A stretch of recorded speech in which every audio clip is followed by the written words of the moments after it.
not going to have the ball enough to rack up, incredible numbers. Like somebody is going to take a little back seat. I think that's just my theory anyway. But as long as they get the W's, then it's all good. And hopefully the defense goes from poor to average, because that's the formula that they need, right? They need an average defense who can get some key stops that improves from last year, and the offense just a little bit better, just a little bit. If the defense can go up to average, right? And as we've said many times, a little bump. Well, as we've said many times, right? It's a little easier to go from bad to average than it is from average to good or good to really good. Yeah. So the offense is trying to go from really, really good to give me that extra little layer to where now I can maybe go, head to head with a team like the Chiefs, right? That's the next level for this offense is to be so unstoppable that not even the best defenses can slow you down. If they take away A, you've got B. If they take away B, you got C. That's where the Chiefs got to, right? And that's really kind of where the Bucs got to by the end of the year, right? They had too many things to stop. Well, they're both those offenses were next level. Those were top offenses in the league. But Keyshawn is asking a good question: are they going to become something a little different than they've been? They've had a true identity for the last couple of years, and that is you've got to stop Derrick Henry. And when you try to do that, first of all, you're not going to stop him, and B, you're going to open up a lot of other things for this team with play action. Like, how much does that have to evolve? A, because Derrick Henry can't keep carrying the ball 370 times, and B, now you have Julio Jones. But Keyshawn Johnson should know this, and I'm a little surprised he didn't. Look, in all fairness, this is not – I don't want us to keep, banging on Corey Davis now that he's gone. But, people weren't game planning for Corey Davis. People have to game plan for Julio Jones. That's there is a big difference. That is probably the easiest way to say that. You have to game plan for Julio. You cannot – yes, you've got Derrick Henry to worry about. You've got A.J. Brown, and you got to worry about what the quarterback is doing. And I get all that. But you have to also – whatever you think about Julio Jones, you have to game plan for him. He is not somebody you can say, he's past his prime. What until that plays out? Like, I know we had the call, and this is what I know. Like, Greg was adamant, like, he's done. He's hit a wall. We don't know that. He doesn't know it. We don't know it. Are there people that believe exactly what he said? Yeah, but let's see how it plays out. I don't believe that for a minute, but let's see it. Let's see it play out first. But defenses, at least early on, they're not taking that approach with Julio Jones. Like, oh, he's done.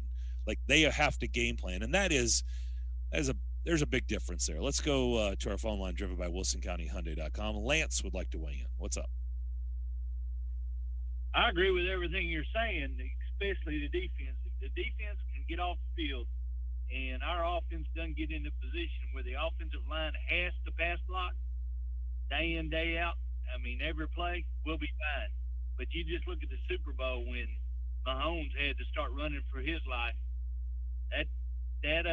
Our offensive line has always been, I always teased around with Floyd and them that it's a swing gate. They're good at putting their hands down in the dirt and blowing people off the line, but if you get behind, they can't, Mahomes or anybody as quarterback for the Titans can't, with that offensive line, protect themselves and get into a game. So I just hope that the defense is good enough to keep the offense on the field and the defense off the field. Yeah, no, look, that's a good point. Yeah, the offensive line we know is critical, vitally. There's no doubt Tampa, when they had their struggles last year, when they went through that patch, what were teams doing to Tom Brady? Hitting him. They were getting to Tom Brady, right? And he's not used to that. Right. Well, he doesn't like that. He's not used to it. So he doesn't like it because he's not used to it. I was going to say, most quarterbacks really don't like that. Yes, hit me. I love it. Please. God, is that the best you got? Come on, give me some more. Typically, that's not what quarterbacks are looking for. So, yeah, if you can get to the quarterback, and that's exactly what Tampa's defense was able to do in the Super Bowl. And you could just see, how different that was. So, of course, they're going to have to be able to protect Ryan Tannehill because I suspect, guys, he's going to throw more this year. Mm-hmm. I suspect that. I believe he's going to be dropping back more, and so they will have their work cut out trying to protect him. No quarterback wants to get hit. And, oh, by the way, if you get to any quarterback, I don't care whether it's Ryan Tannehill or a future Hall of Fame quarterback, more times than not, if you are applying pressure to them, it's more than likely going to be a long day for them. Typically, they don't have success, right? That's how it works. But it's easier said than done, especially if you've got a mobile guy like Tannehill. Brady's a statue, right? Mahomes is not, but Tannehill's a mobile guy. He can move around. But yeah, there's going to be a lot of pressure on the offensive line if they're indeed going to pass more to protect.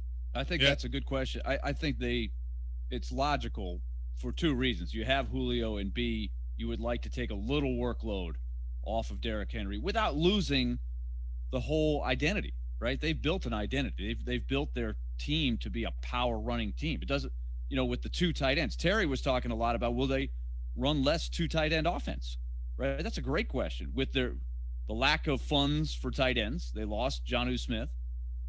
Can they recreate that even if they wanted to, or are they going to have to figure out a different way to run the ball?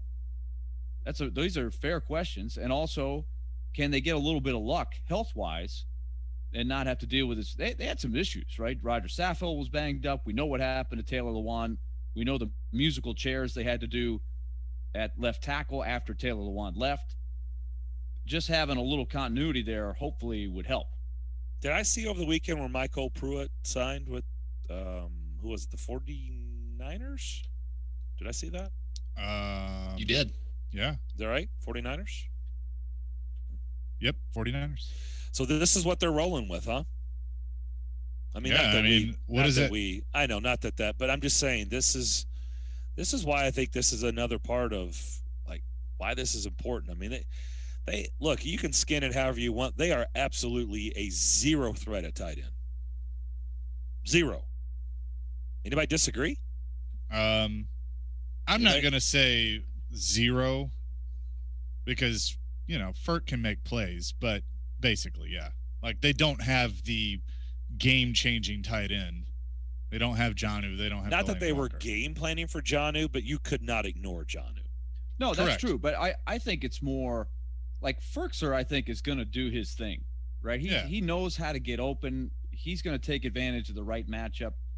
But I'm thinking, just how much is this going to change their running scheme, right? It's easy to say, well, they got Julio Jones. That should take care of itself. But you want to maintain the ability to run the way you've run it, right? And the way they did it before was you got Michael Pruitt and Swain and, some of the guys they've had coming through there. Swaim's a good blocker. Swaim is a good blocker. That's a good start. Still have him. Can they? And I think you can go fine for the reasonable price. And it may be a veteran, and it may be one of these guys we've talked about before, like Pinckney or somebody like that just Pinckney's got to show up. I mean, this is what I don't understand. They've had OTAs, and I get that they're voluntary, but if you're a guy like Jared Pinckney and you're trying to make the team and play in the National Football League and you're not showing up, like I don't get that. Especially like the opportunity is on a silver platter for you to make this team. And if I were a tight end and I needed a job, I would be calling them up every day. I would be saying, living I'll show at the up. facility. I mean, give me a shot. I want to be over there. I want to be part of it. Are they allowed to live there? Henry. I would do that. You set up a hut in the pond there, the lake. No, do not sleep near the pond. No, just get a float. And just set up a little hut. Do not. I don't know what lives swim over in every day. We'll exercise. No. Outside of Anthony Ferkser and Jeff Swaim, Pinckney is competing against Tommy Hudson and Miller Forrestal. And you go, who are those guys? Exactly. They're in a band. Forrestal, if you watch Alabama, Forrestal is pretty good, right? I mean, he played on a loaded team, but I like how he moves. Now, he looks like a pass catcher to me. I don't know what kind of blocker he is, but whether it's him, you've got to be able to find another guy who can block. But I'm just saying, this is all pieces to the puzzle. Going back to the caller, the offensive line has got to be right. Right, that's a big part of the equation. If you can't block, just the Chiefs got to the point in the Super Bowl where they had lost too many offensive linemen and their offense didn't work. That's right. Right, it just didn't. They had Patrick Mahomes, they had all the receivers, it didn't work because they couldn't protect. Yeah, they were certainly they've been depleted by the playoff run to the Super Bowl, and it just caught up to them. I mean, by the way, the defections that they had before the season ever began, they were able to get through that, right? I mean, they had guys opt out. So, I mean, it was at that point, once they got to the Super Bowl, it was very clear that they were they just were not able to protect, and it was taking its toll on Mahomes. It's been what's his record now in the NFL as a starter? It's a whole lot of wins to very, very little losses. Yes. And so he's been able to overcome deficiencies that Kansas City has been able to take on throughout courses of regular seasons and through the playoffs, but it finally caught up to them, and it was just too much. But yeah, it is going to be interesting to see how that all plays out this upcoming season. Like I said, I think they have to be they have to be. Were they good last year? Absolutely. Was their offense really good? Yes, it was. I think it needs to be a tick better, and the defense has obviously got to go from the cellar to at least, the main floor of the house. Okay. They got to go from the basement to at least the main floor. They don't have to be upstairs in the penthouse, but they got to at least be on the main floor. They've got to get out of the basement. They've got to move up. They've got to be, and I'm not talking about being, they're 28th in the league. No, that's not what they we're need to move it on up to the east side. Well, George Jefferson, he was all the way up. He was in the penthouse. He was in a deluxe apartment. On the east side. In the sky, yeah. Not the east side of Nashville, but he was all the way up. I don't know if they have to go that far up, but they got to be middle. They could live below George Jefferson and still be a lot higher up than they were. Get a piece of the pie. Yes, thank you. Good job. We're all contributing. Look at Elijah. We're all singing that song in our head right now. Wow. Look at you. I'm impressed. And while we're at it, is there any better secondary character of all time than Florence? Oh, absolutely. One of the best trash talkers ever. Yes. Wouldn't you love to meet the writer? Oh, man. Was in charge of her, her lines. Nobody was safe on that show from trash talking. To some of the best digs ever, just one after another. Poor Mr. Bentley.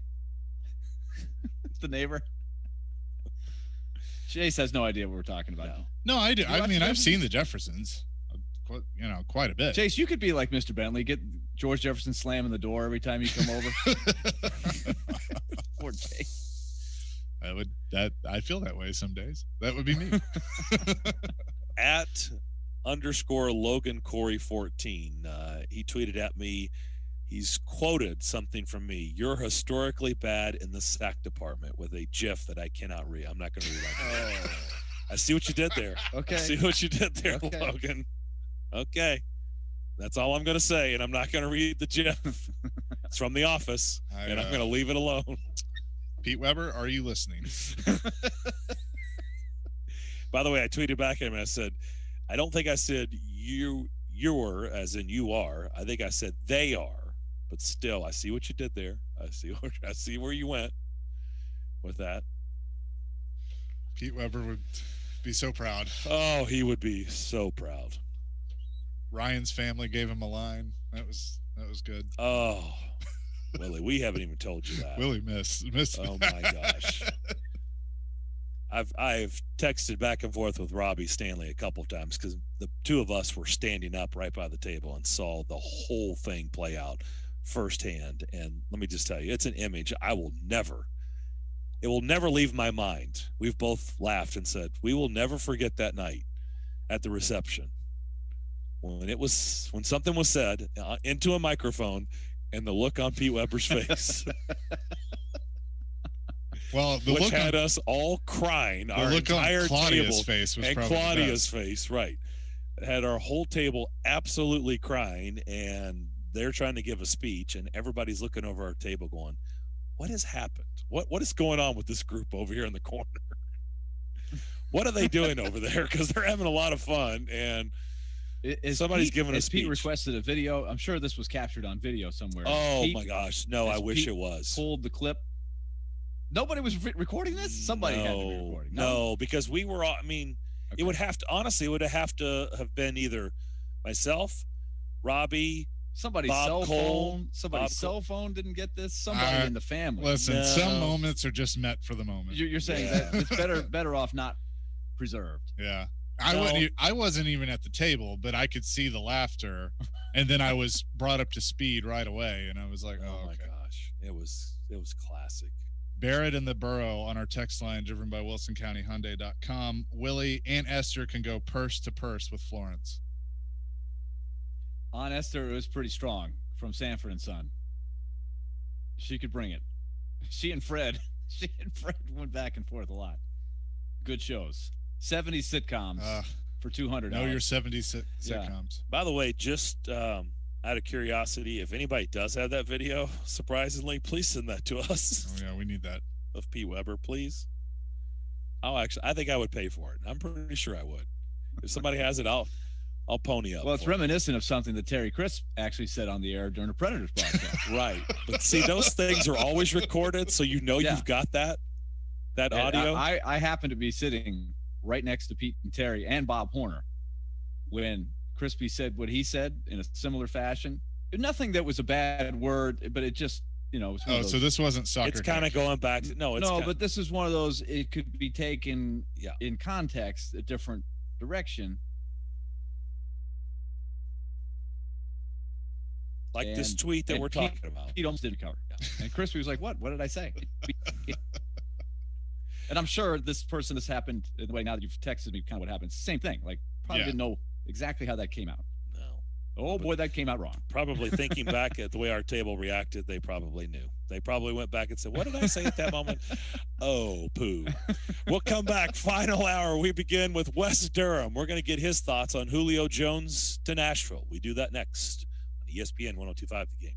From all-day talk. You can roll with that team. That's good enough to win a lot of football games. To the biggest games. The Los Angeles Dodgers have won the World Series for the first time since 1988. Nashville's best sports talk is always at your fingertips. Just search The Game Nashville in your app store and download today. And keep it locked on Nashville's best sports talk. ESPN 102.5 The Game.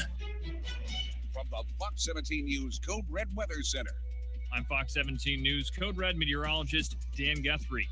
Temperatures topping out in the lower 80s this afternoon, but with dew points in the 70s, it's going to be muggy out there. Also, scattered showers and thunderstorms possible today and for the rest of the week. This weather report brought to you by Hiller Plumbing, Heating, Cooling, and Electrical. Call the Happy Face truck today. After a long, cold, miserable, snow-shoveling, polar vortex, frostbitten winter, the last thing I want to do when spring arrives is yard work. So here's a helpful tip to get you out of raking and reseeding. Advice on how to go golfing instead of whacking weeds and mowing the lawn. Zoom across your yard with precision and ease on a new Kubota zero-turn mower. Right now, you can get 0% financing up to 72 months on certain models. Visit Coleman Tractor, featuring Kubota's full line of Kubota lawn mowers, utility vehicles, and more. Check out the all-new Sidekick utility vehicle with best-in-class acceleration and the strength to haul half a ton or tow a full ton. When your job demands precision construction equipment, Kubota has earned a solid reputation for well-engineered products that are reliable and deliver results. Coleman Tractor has 4 convenient locations in Middle Tennessee, Nashville, Clarksville, Paris, and their newest location in White House. Now through June 30th, see us or go to KubotaUSA.com for more info. It's Social Furniture's huge 3-day mega sale. Social Furniture is your local one-stop, all-interest-free furniture store in West Nashville. Come check out Social Furniture for their huge 3-day mega sale on sofas, beds, and mattresses. Social Furniture offers same-day delivery and free curbside pickups. Visit Social Furniture in West Nashville at 5412 Charlotte Avenue for their huge 3-day mega sale. Hurry up and check out Social Furniture's huge 3-day mega sale ending Monday. Forget the big box store. Support local. Support social. Tune in every Wednesday at 4:30 p.m. for Nashville's own Jason Fitz with Jarrett Stillman Company. Fitz started his sports talk career right here on 102.5 The Game, and now he anchors shows for ESPN. Jason Fitz is brought to you by Blood Assurance. Give blood. Give local. Give life. ElectronicExpress.com. We make it happen. Nashville's best sports talk, locally owned, home of our Nashville Predators. WPRT FM Pegram, 97.5 Murfreesboro, WBUZ HD2 Laverne, online at thegamenashville.com. We are ESPN 102.5 The Game. Live from the Wholesale Link Studios, powered by RumbleOn.com. It's time for Darren, Daunic, and Chase. With hosts Darren McFarland, Willie Daunic, and Chase McCabe. On Nashville's best sports talk. ESPN 102.5 The Game.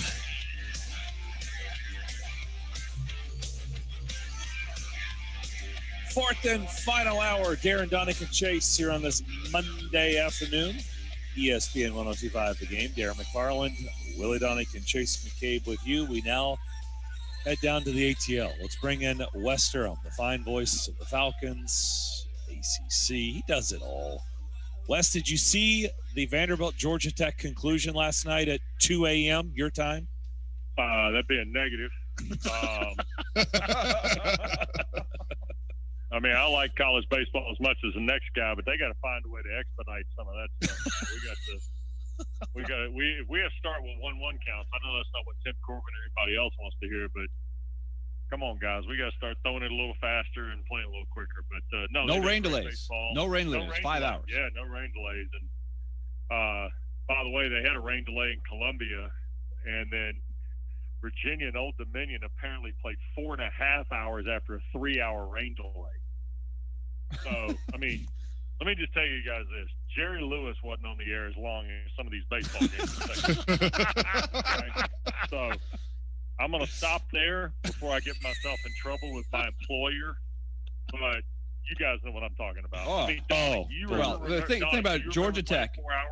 Georgia Tech played 4 hours? Oh, Wes, there's times by the time the game was over, Willie had lost hair in the course of the game. So, yeah, I mean, we've talked about it. You know it. Well, Georgia Tech, they played Saturday. Of course, they played Friday, okay? But then they played Saturday night, Marquise Grissom Jr. versus Jack Leiter. Boy, that guy's going to be a heck of a pitcher. But that was nostalgic. Darren, I tried to tweet at you, 97 World Series. You have great memories from the 97. And I told you in my response, too soon. Too soon. Yeah. So they get over that. It's late night Saturday. Then they come back and have to play another game on Sunday. They win to stay alive, and then a 5-hour game after that. You talk about spending some time at the park. Wow.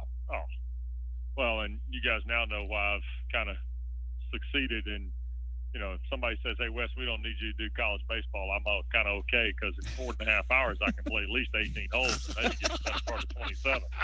Wes, let me tell you, I was in the press box last night. They were holding the bathroom for the Georgia Tech announcers and for Kevin Ingram, the Vanderbilt announcer, to make the quick trip because you have to make that quick trip.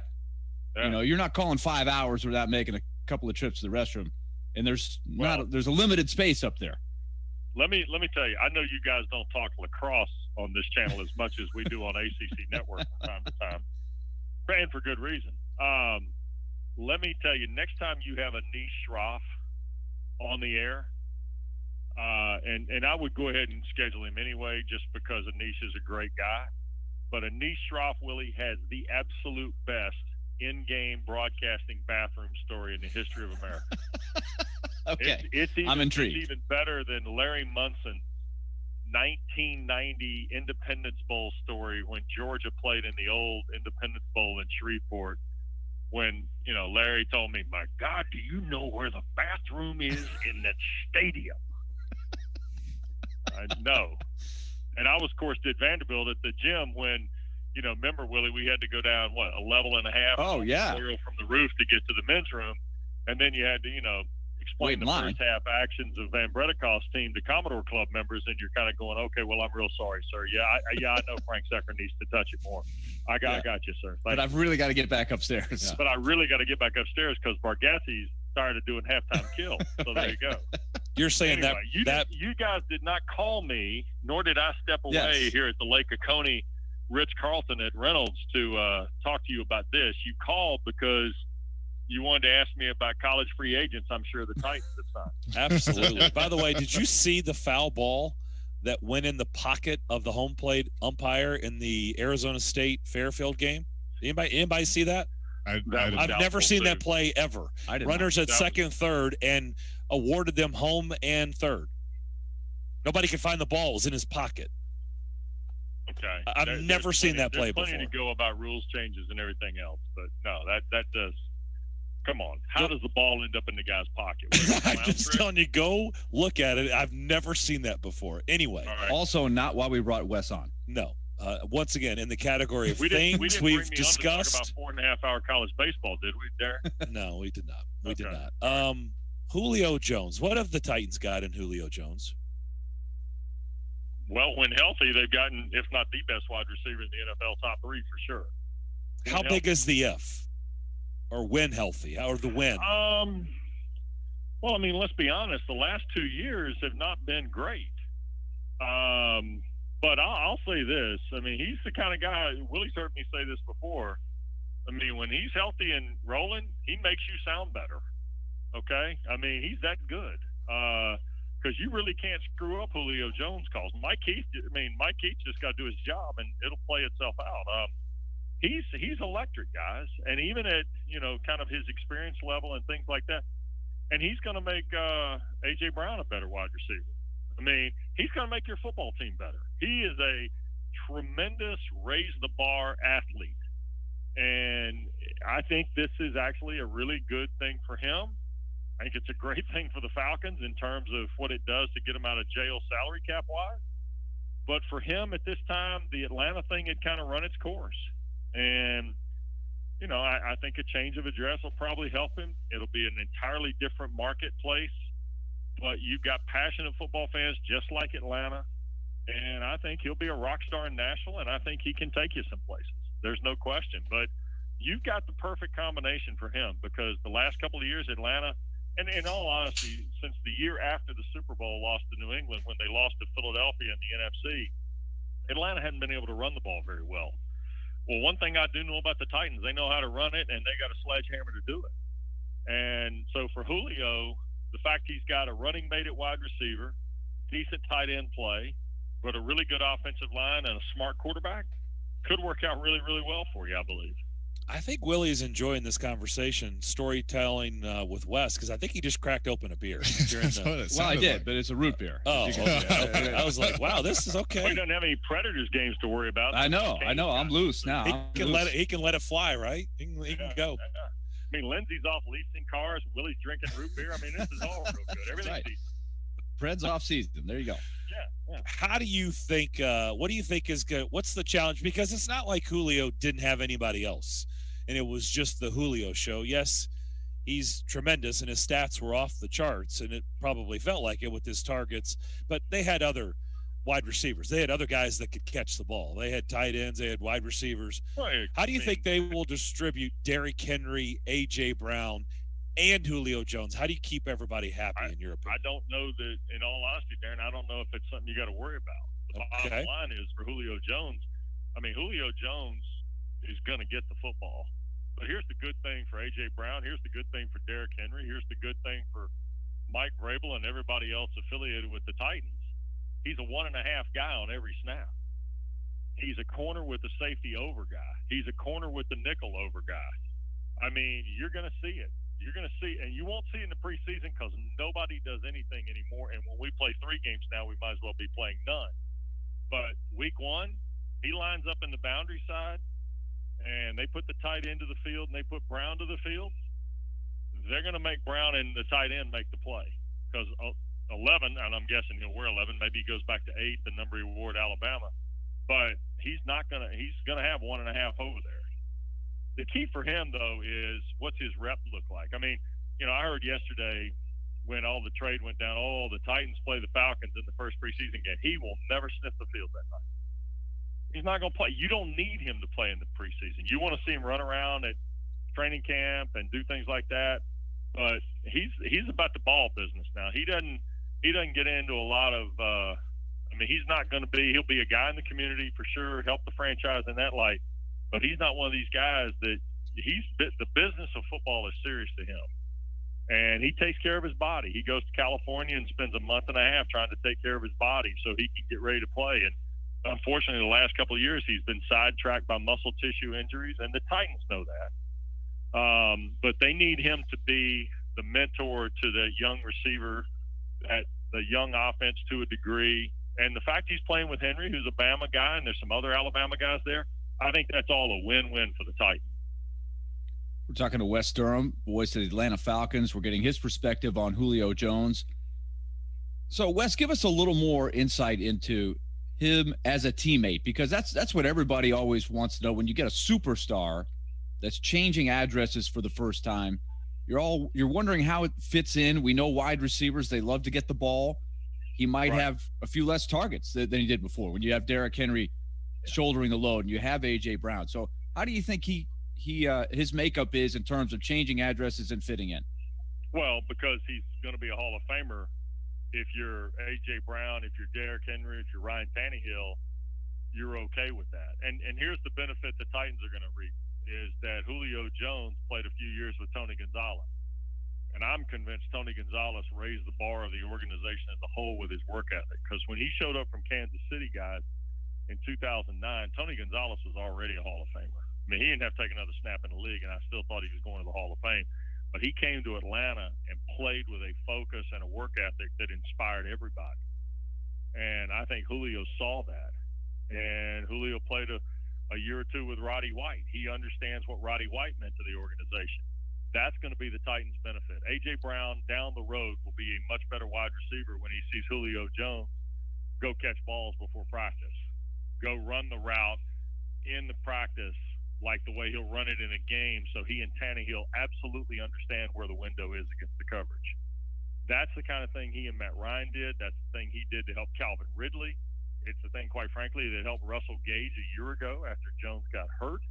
And I believe had the math been able to be worked out, which I didn't think was possible, it was going to be the thing that would separate Kyle Pitts too. Because I think Atlanta can do this deal, because Tennessee's willing to eat the contract, which is huge for Atlanta. But also, they took Kyle Pitts at 4. Had they gone ahead and, gone with the court of public opinion on, a quarterback of unknown talent, then, the jury might still be out. But because of the way the draft worked, Atlanta can do the deal. And by the way, because the Titans are eating the contract, that allows Atlanta to sign the draft class. That's how bad or how steep the salary cap problem was.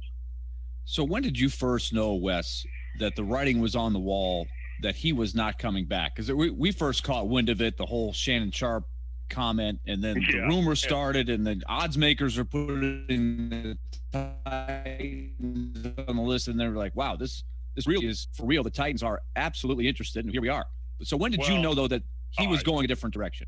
Well, unfortunately, Willie, I run around with people who can figure out math for me sometimes because my math acumen is not great.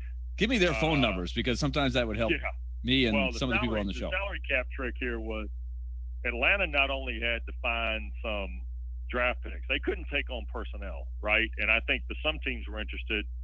I'm looking at the Raiders. They were looking to do this as a player-for-player plus picks deal. Atlanta was more interested in picks and the acquisition on the money side. So I think from that standpoint, it worked out really well. But for me personally, I never thought he would play this year. And you could have said in February to me, Julio Jones won't be on this team next year, and I would have bought it. I just kind of felt like then the front office change and everything else just kind of felt like it had run its course. And we've all seen it. I mean, you guys have seen it nationally in a variety of different ways. And sometimes it happens with players. It happens with franchise faces. And Julio was a franchise face in Atlanta, was from damn day one just about. But Atlanta had 2 contracts that were going to cause problems, Jones and Ryan. And as much as I think of Julio Jones as a player and as a person, Matt Ryan's the one that's been delivering this behind a fragmented offensive line and developing receivers along the way, of which Julio should, take some credit for too, because he had a lot to do with it. But I just didn't feel like he was going to be a part of the team this fall at all, even from early February, not long after the Super Bowl, to answer your question, brother. Talking to Wes Durham, he's the voice of the Atlanta Falcons. And how much of this, Terry Fontenot, we know that the job he's going to have to do, what he's inherited, and fixing the salary cap issues, which he started that with this trade. Now he can sign his draft class, and this is going to take a couple of years because that's the ebbs and flows of the NFL. But how much of it is a result of Thomas Dimitroff going for it and trying to win a championship, and maybe some cap mismanagement along the way as well? Well, the going for it is one term that I think they went for it with Julio Jones from his rookie year really through the Super Bowl, right? And then you remember leading up to the Super Bowl is when the whole Devontae Freeman thing happened. Remember the running back contract for Devontae Freeman? The downfall of the team began with the Devontae Freeman contract. Okay, Matt Ryan was going to get paid, guys. I mean, there's no getting around that guy not getting paid, right? I mean, he had to get a competitive quarterback salary. Jones's contract, the million over 3. That's a heavy walk. That's a heavy walk for any team. But it's also one of those deals that when it was signed, you kind of went, and not just for the team, but for both sides, because that's a lot of money. And then when the breakdown started from a health perspective, right? He missed the last 6 games of last year, and you go through all the other things that were translated in the last couple of years from a win-loss perspective, it became difficult. I mean, it became difficult. And then when the report came out, he asked for the trade in March. You know what? I'm not sure he was interested in starting over. And that's what Arthur Smith and Terry Fontenot were going to do. Thomas Dimitrov, was there some tough decisions? Yeah. But it's never one person or one stop, Chase. It's always a variety of things that form the ultimate decision, right? And I think that's the case in Atlanta. I mean, I can go all the way back to some offensive line picks that Atlanta's made in the last 12 years to say, hey, wait a second. You want to know why they didn't? Why couldn't they run the ball the last 2 years? Probably because you can't find an offensive lineman that they drafted 6 years before on the roster. I mean, when you do that, that's a flag to me that things have gone wrong in particular areas. So do you think that it stops with moving on from Julio, or I'd have to pull up Matt Ryan's contract to see where the outs are? Two more years, really. It's 21 and 22 for Ryan. And they may have to make a decision prior to 22. But you know for sure Ryan's going to be the quarterback this year, and I think he'll be the quarterback in 22. And Matt will probably have to answer some question about how much longer he wants to play after that. But I'll say this about him. Every time people have written him off from Boston College all the way through Atlanta, he's come back with a vengeance.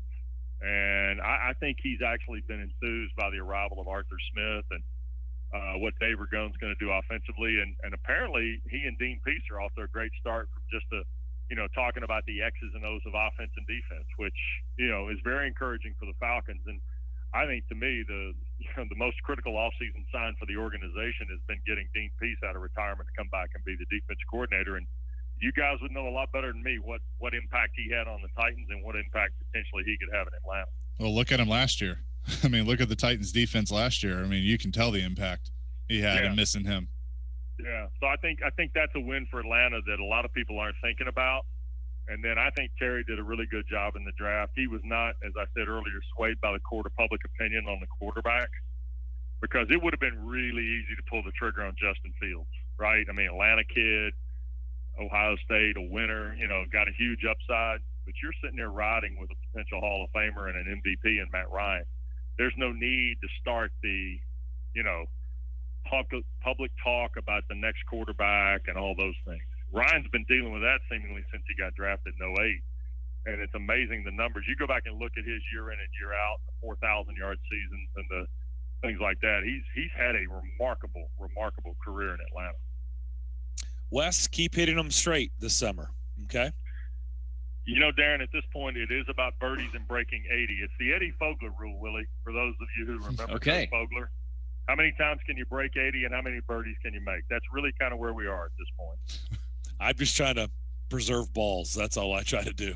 That is one. If I end up with more golf balls, it's a great day. If I find more than I lose, that's a huge day. That's a great day. Yeah. That reminds me, I have to go buy some before Wednesday. Before the scramble. Yeah. Take care, guys. Great to be with you. Thanks. Thank you, Wes. See you, Wes. Right, guys. Be well. The great Wes Durham, voice of the Falcons, ACC Network. Good stuff from him, as always. There you go. His thoughts on Julio Jones. Pretty interesting. By the way, I caught that little part about him being in the community as well. I perked up when I heard that. That's important.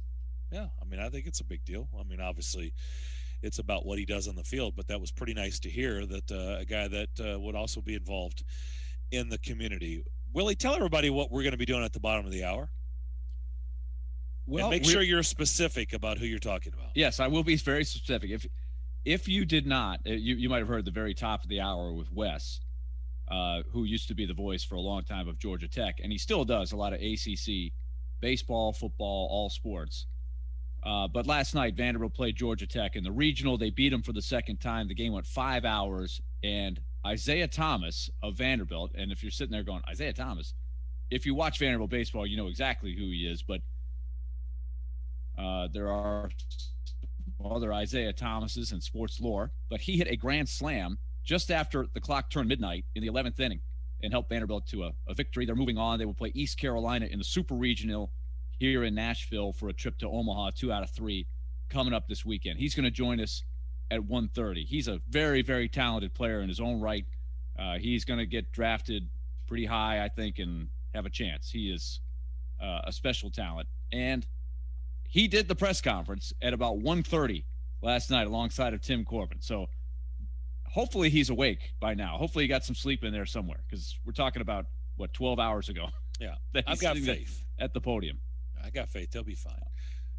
All right, so look forward to that coming up at the bottom of the hour as you listen to Darren, Daunic, and Chase, ESPN 102.5 The Game.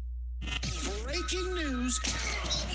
Titans have acquired wide receiver Julio Jones from the Falcons. What kind of impact can Julio have on the two-tone blue? 85% of Julio Jones is better than 85% of receivers in the NFL. Where do the Titans stack up in the division? I don't want to run with the idea that as soon as Julio Jones puts on a Titans uniform, the Titans are instantly Super Bowl contenders.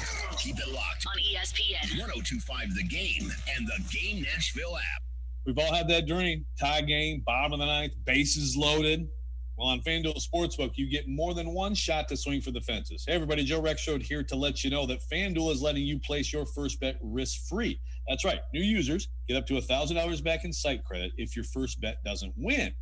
And it only gets better from here.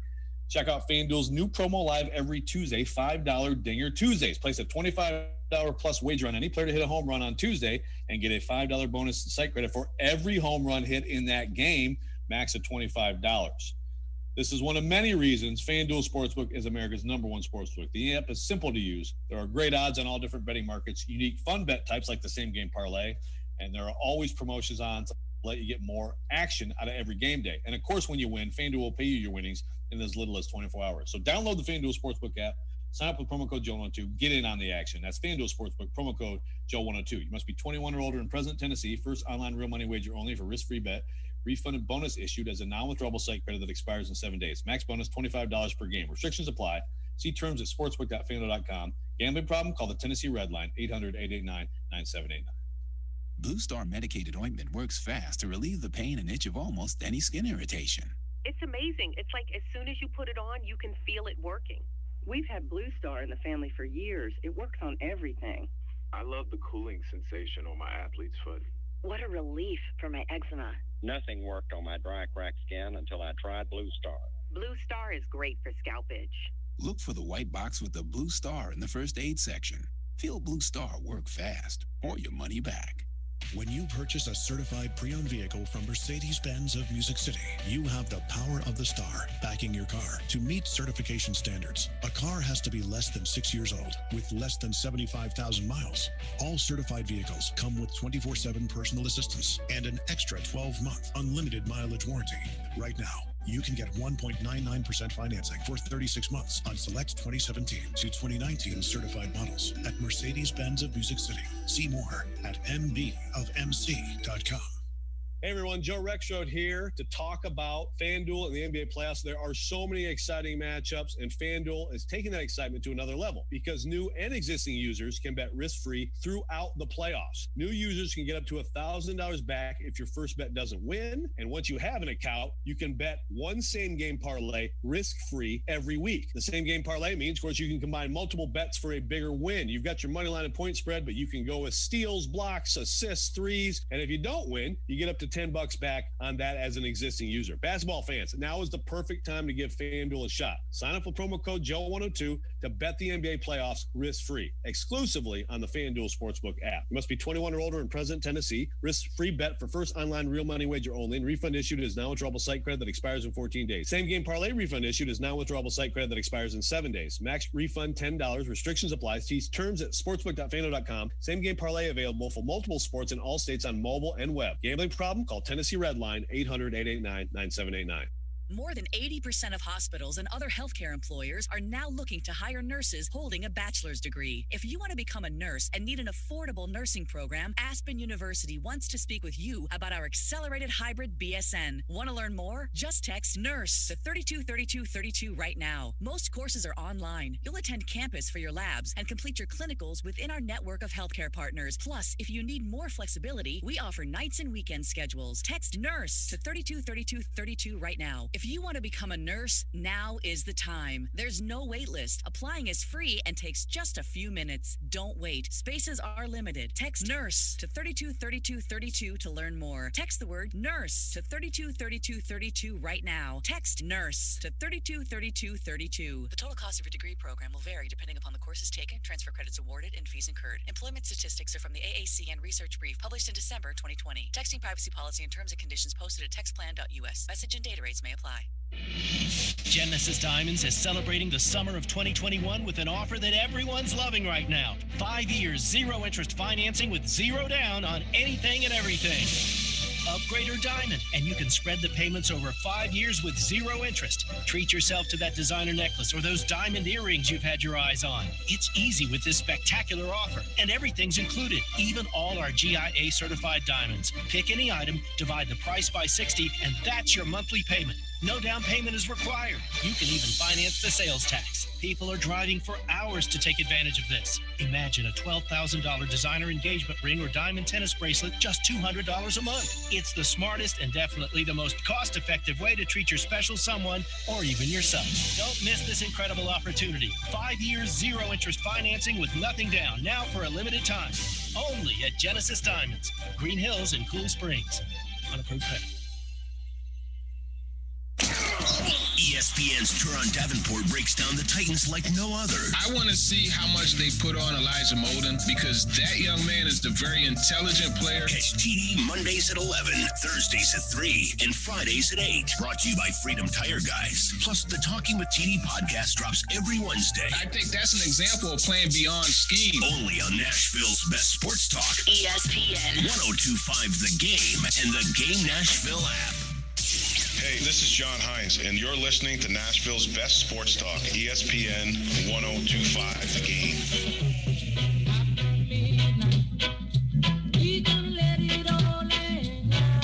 I see what Elijah did there. Back here on Darren, Daunic, and Chase on this Monday afternoon, ESPN 102.5 The Game. Let's head over to West End. Let's bring up Isaiah Thomas from that Vanderbilt baseball team that has punched their ticket into the Super Regionals. And let's ask Isaiah if it was easy to go to sleep this morning or was it hard to go to sleep this morning after a game like that? Yeah, it was kind of bittersweet, you know. It was a long game, but it was very exciting, and it was I was pretty late. It took a while to get to sleep, and I didn't sleep for long. But it was a good win, and glad it happened. It's hard just to unplug after something like that, isn't it? Yeah, definitely, no doubt. You know, the adrenaline's still flowing. It doesn't feel like 2 a.m. or 3 a.m. or whatever it was. So, yeah. Take us through the ebbs and flows of that game. You guys are in control, and the next thing you know, you're down. And then, you know, a back-and-forth affair ensues. Well, what was that like going through it over the course of 5 hours? Yeah, it was definitely mentally stressful, personally and for the team. You know, making that error, and then they capitalize on it, score a few runs, they take the lead after we had the lead for a few innings. It definitely was a big punch, but that's the thing about our team. You know, we're very resilient, and we never give up. So we knew there's, you know, still innings left that we had a chance. So that's what we kept hold to, and we just never gave up, and we just put it together and made it happen.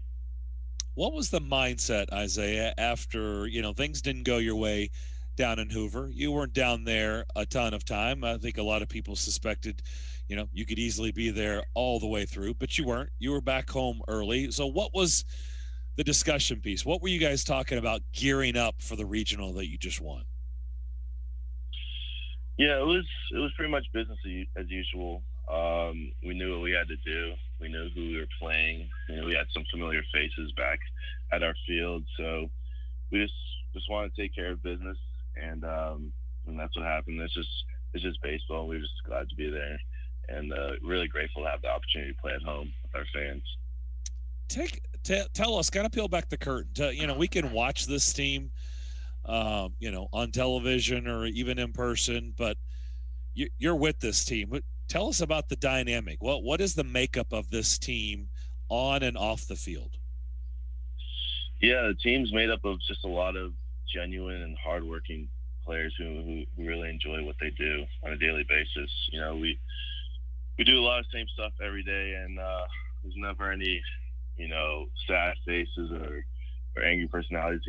We all enjoy spending time with each other, and it really complements our actions on the field. It's a special group to be a part of, definitely. We're talking to Isaiah Thomas, right fielder for the Vanderbilt Commodores. They are moving on to the Super Regional last night, a 5-hour game that was just epic. It went back and forth. It was a heavyweight fight. It was a battle of attrition, whatever you want to say. It was really something to watch. And Isaiah, you hinted at it. For people that maybe either fell asleep early or didn't catch the game, you went through a wide range of emotions there. And you got asked about it. I admired how you were able to pull it all together and answer the questions about 1:30 in the morning last night on the Zoom. But I mean, I would imagine that may have happened once in your life before, dropping a fly ball like that. It was not an easy play. You had a long run for that ball. But I know you feel like you probably should have had it. And, of course, as you said, Georgia Tech capitalizes. But I want to know, how do you try to shake that off, and what did your teammates do to try to pick you up there? Because it's only the 5th inning. There's a lot of game left. Right. Yeah, that's definitely a play I make. I make that, every day in practice. So that one hurt. It stung, definitely. It was a terrible feeling, and my teammates, they definitely picked me up, and I tried to pick myself up as well. They're comforting. They weren't gonna, bash me or whatever. They knew what happened. It was in the past, and we just had to move on from it. That's what it was, and then that's what we did. And it just goes back to our group and how we're able to take a punch and just roll with it. Well, you guys go from having a pretty good control in the game after coming back, after Georgia Tech came out strong. Then you guys take the lead. They tie it. Have you ever played in a game that has swung quite like that many times? That was a pretty unique game. It really was. We probably had a few of those, back and forth games where the lead changes, and we train in those environments with our scrimmages and stuff like that. It's always a battle, when you play a good team like that. So it was just fun to be part of and fun to come out on the winning side of that affair. So we played after midnight coming in for a reason, because the 11th inning, I think we tracked this, was just after the clock struck midnight. And it's kind of like the game was just getting going. It was a huge drama. The score is tied. You come up with the bases loaded with one out after Javier Vaz is called out on a 3-2 pitch that was, shall we say, borderline. As I looked at the replay, I don't think it was borderline. It probably should have been ball 4. But so the game is tight. You're in a big spot there. The count goes to 3-2, and you hit a grand slam. You hit a lot of hard balls down the left field line. I've seen it, some line drives that go right over the bag. You've hit some home runs over that monster. When you hit it, it was hooking a little bit. Were you pretty confident it was going to stay fair? Right. I got a little nervous. I knew I got enough of it. It was just whether or not it was fair. But I think I knew it was gone. I think I knew I kept it fair enough. So yeah, that was a pretty special moment. And I was glad I could just pick up Javi and pick up myself really for that lead I kind of gave up. But yeah, that was a cool moment, definitely. So you're kind of inching down the first base line. You're watching the ball to see if it's fair. You've got the bat in your hand. We've all got this image of Carlton Fisk back in the day, waving the ball fair. So what takes over? Like when you see that it's fair, you slam the bat down and you start the celebration. Are you even conscious of what you're doing there, or just emotions take over you at that point? Yeah, that was straight emotion. Kind of a blur right now. Don't really remember it. But that was just 5 hours of, ups and downs and stress coming out and releasing at once. It was definitely a special moment, and I was glad I could share that with my teammates and everyone at home. It was pretty cool. You guys follow up with another run that turns out to be pretty important because Georgia Tech, to their credit, they just would not go away, right? They were like vampires. They just kept coming back. Tell me what's going through your mind as you guys are trying to close it out. It took you 4 pitchers to get in there. Maldonado comes in there and gets the last out after getting a 3-inning save the night before. But that was an interesting thing.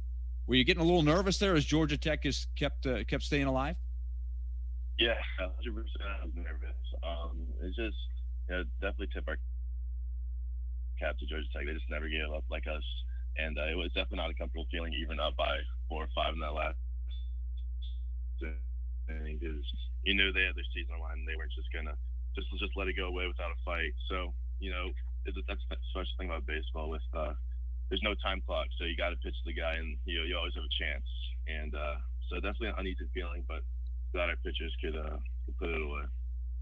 Isaiah Thomas is with us from Vanderbilt Baseball, and you talked earlier about kind of rolling with the punches, getting punched in the gut. How much did 2020 and losing that season altogether kind of maybe prepare you a little bit extra for dealing with those tough moments? Yeah, 2020, that was a tough year. It was a tough year for everyone, especially our group. It was the first time for many of us to have a starting role and play, and then that season was taken from us. So I think we definitely learned a lot in that year, and I think it definitely added to our personality as a group. So that definitely has helped us this season, and just continue to help us moving forward. Yeah, and for you especially, the Omaha team a couple of years ago, I guess you were freshman reserve, and you've had to wait this long to kind of really experience the postseason and this chance that you have here. So what was that like? Right, being part of that team, that was a blessing. Definitely, definitely didn't play a lot, but I got my chances here and there. But just to sit behind that very professional group and watch how they played day to day, that was definitely a blessing. It was a special group and a very special team, and they did well. And there were a few of us that currently on this team that are there, and it was just something that we'll cherish for the rest of our lives. It was a very special group. You played next to Enrique Bradfield all year. What were some things that you were expecting there going into the season? Yeah, he definitely has exceeded my expectations. He plays with energy, he plays with passion. He's a spark plug to our team. Great defender. He's a thief on the bases. He gets our team going, and he's a special player to play with. Well, I know it was a fun night, a late night, but Isaiah, I appreciate you taking the time to join us today. How many hours sleep, Isaiah, are we talking here after last night? Yeah, Did Forbes let you sleep in a little bit? Early. I did not get my full sleep. I probably slept for 6 hours. I was a little excited, still jittery and happy, so I didn't sleep much last night. I'm sure your phone had several texts on it when you picked it up. Yeah, a few. I had quite a few Instagram notifications, so it was pretty cool. Well, Isaiah, we appreciate the time and best of luck moving forward. Thank you. Appreciate it, guys. There you go, Isaiah Thomas from Vanderbilt, and what a huge moment for him and for the Commodores last night. So glad to be able to talk to him. Willie, you're going to tell us about loans and do it pronto. All right, let me do that. And our thanks to Isaiah Thomas. It'll be Vanderbilt in East Carolina this weekend. Wow, that was some kind of moment last night for him. Let me tell you about Loan Pronto, because these guys are putting out words that are going to help you. And if you maybe aren't conscious about this, this is where I really want to reach out to some people that maybe haven't taken advantage of this. We know that the interest rates, the mortgage rates are very, very low right now, which means that if your mortgage rate starts with a 3, and you may not know it off the top of your head, that's totally fine. But Loan Pronto is offering a real streamlined digital process that is going to lower that monthly mortgage payment for you. That's money in your pocket. You're going to save you a couple $100 a month. Plus, when you refinance through Loan Pronto, you're taking out all the middlemen. A lot of times you don't even need the evaluation. They're going to get this process done quickly and easily for you and put money in your pocket. Why? Because number one, you're going to skip a payment or two, probably 2 payments, and that's going to help your summer budget right there. But then when you start paying your next mortgage payment, it's going to be a lot lower. Loan Pronto has got the zero-cost refi system down. Find out more by calling 499-5780. That's 615-499-5780, or go over online to loanpronto.com and ask them about the zero-cost refi.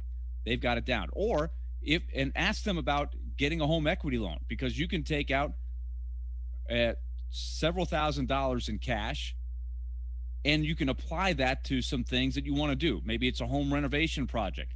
Maybe it's some credit card debt you want to pay off. You've got that option available to you as well as VA loans and everything else.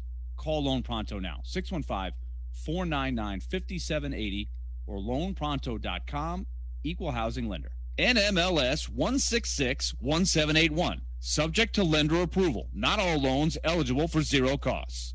Your speaker at home is so smart that even Alexa knows where to find Nashville's best sports talk. 102.5 The Game is Nashville's best sports talk. Ask Alexa to enable 102.5 The Game. Once enabled, ask Alexa to play 102.5 The Game. Welcome to 102.5 The Game. We are Nashville's best sports talk, ESPN 102.5 The Game. Golf like no other at Hermitage Golf Course. Voted the top daily fee course in Tennessee by Golf Digest. Hermitage has been a must-play in Nashville for 35 years. Hermitage is a high-end public golf course featuring 2 stunning layouts. Choose from 8 luxury cottages on site for a stay and play or just a relaxing getaway. With a newly renovated bar and grill and full-service catering, Hermitage is the perfect place for your next outing as well. Hermitage Golf Course in Old Hickory, Tennessee, home of the Scottish Blackface Sheep, and your next golf adventure. Hey, Smashville, it's Robbie Stanley, and I want to tell you about my friends at Spring Hill Heating and Cooling. They're locally owned and operated, and right now they're running a great tune-up special for one system for only $55. You heard that right? A great tune-up special for only $55. One of the many ways to save at Spring Hill Heating and Cooling, and right now you can get 6 months, no interest financing available on repairs. Spring Hill Heating and Cooling, offering premium service without the premium price. Do yourself a favor and check them out at springhillac.com, your proud partner of Smashville Live. From the Fox 17 News Code Red Weather Center, I'm Fox 17 News Code Red meteorologist Dan Guthrie. Temperatures topping out in the lower 80s this afternoon, but with dew points in the 70s, it's going to be muggy out there. Also, scattered showers and thunderstorms possible today and for the rest of the week. This weather report brought to you by Hiller Plumbing, Heating, Cooling, and Electrical. Call the Happy Face Truck today. Goodyear knows the importance of keeping momentum as you head down the stretch. Momentum starts with movement. It's pulled from the air like a contested rebound. Momentum builds with steals and fast breaks, and is proven by deep threes as the shot clock expires. Momentum is how we change the game, and now it's time to discover where it can take us. Goodyear, more driven. Buy from where the dealers buy at Wholesale Inc. in Mount Juliet, powered by Rumble On. They're rebuilding to be bigger and better than ever and are ready to put you in the vehicle of your dreams. They'll even trade or buy anything with a VIN number. Cars, trucks, motorcycles, motorhomes, boats, and more. Buying a used vehicle should be fun and exciting, not stressful and boring. For those reasons, Wholesale Inc. makes it simple to browse and shop thousands of used cars, trucks, SUVs, and more at wholesaleinc.com. When you're in the market for a quality pre-owned vehicle, buy from where the dealers buy. Wholesale Inc. on Eastgate Boulevard in Mount Juliet at wholesaleinc.com. 102.5 The Game and T-Mobile are partnered up to give you a chance to experience a Nashville SC game this season. Tune in every Monday to Darren, Daunic, and Chase for the keyword to text in to win. Good luck from 102.5 The Game, T-Mobile, and Nashville SC. Tune in to ESPN 102.5 The Game every Tuesday afternoon at 4:30 for ESPN's Trevor Maddich joining me, Jared Stillman, on Stillman Company as we dive deep into the college football world and all the latest from the SEC. It's all brought to you by Houston Clinic Orthopedics, when experience matters. Robbie Stanley.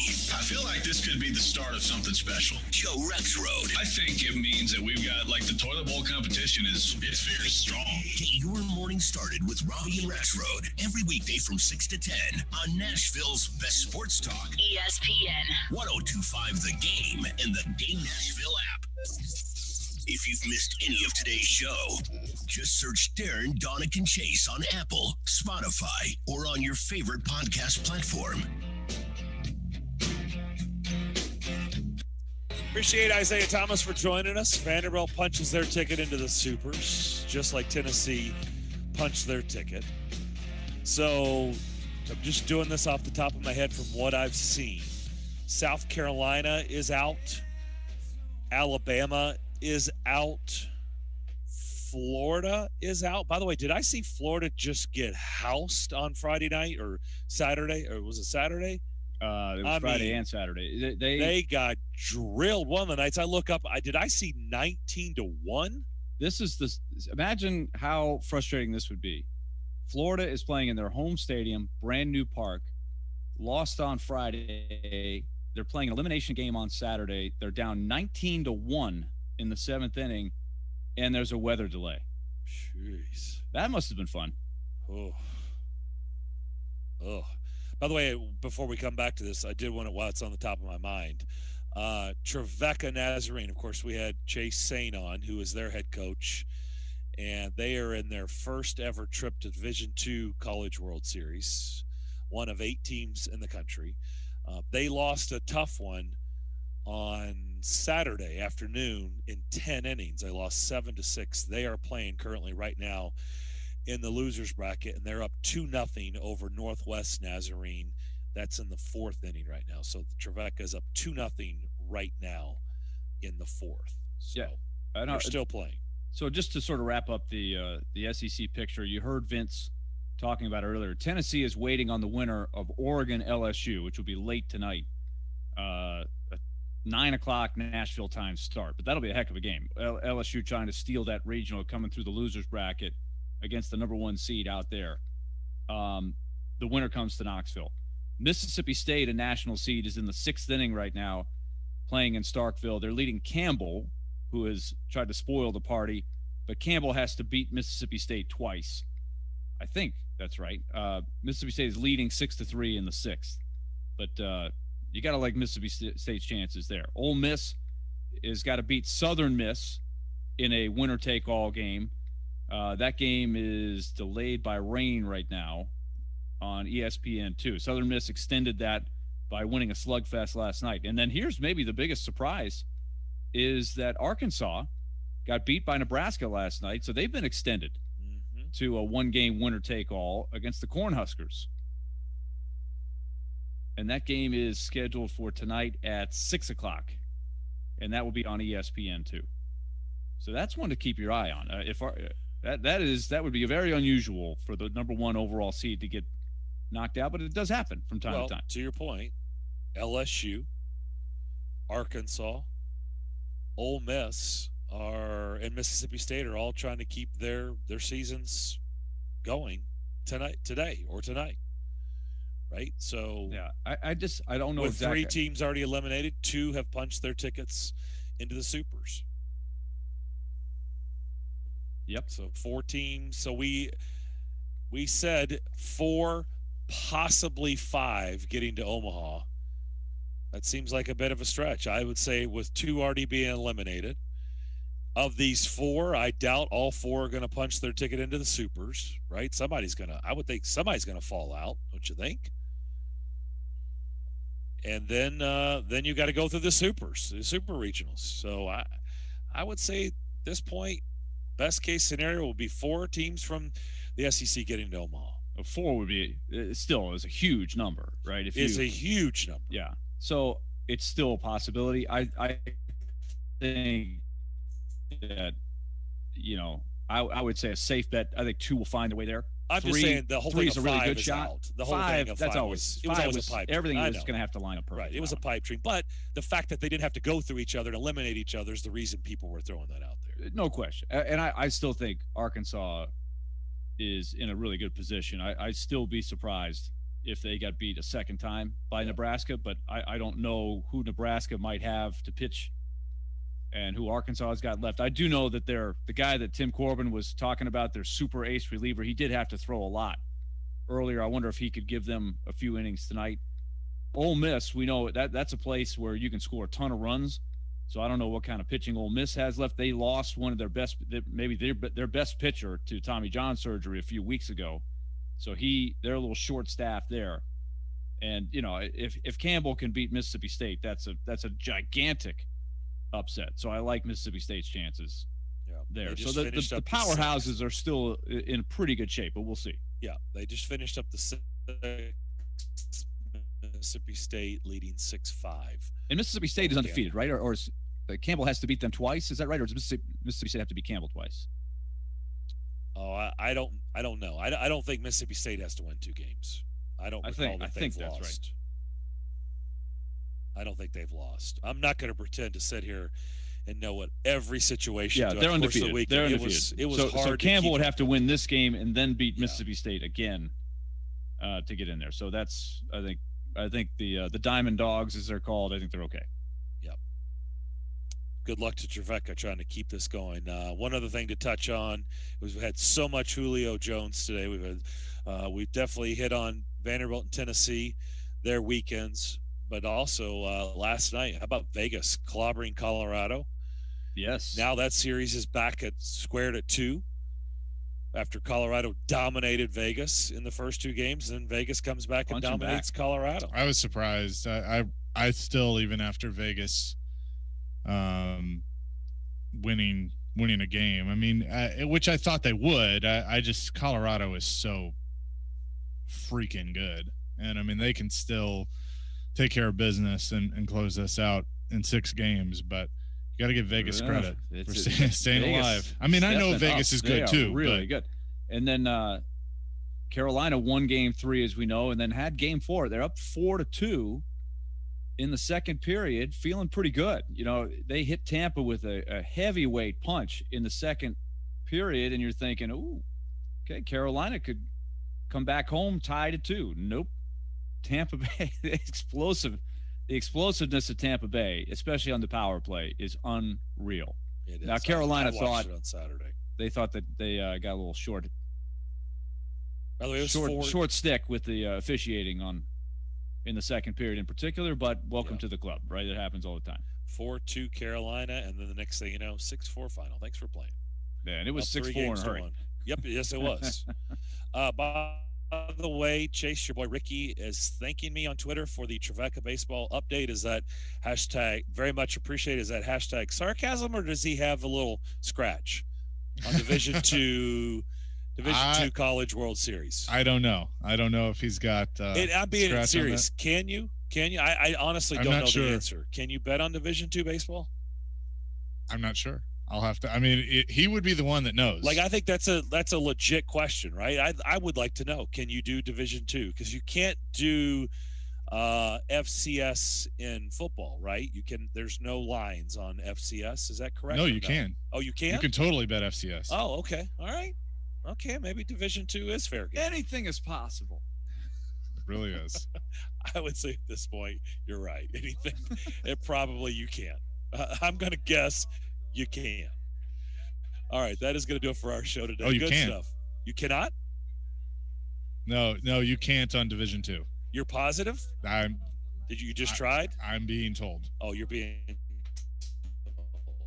But you have not. FCS, yes, but not Division II. Not Division II.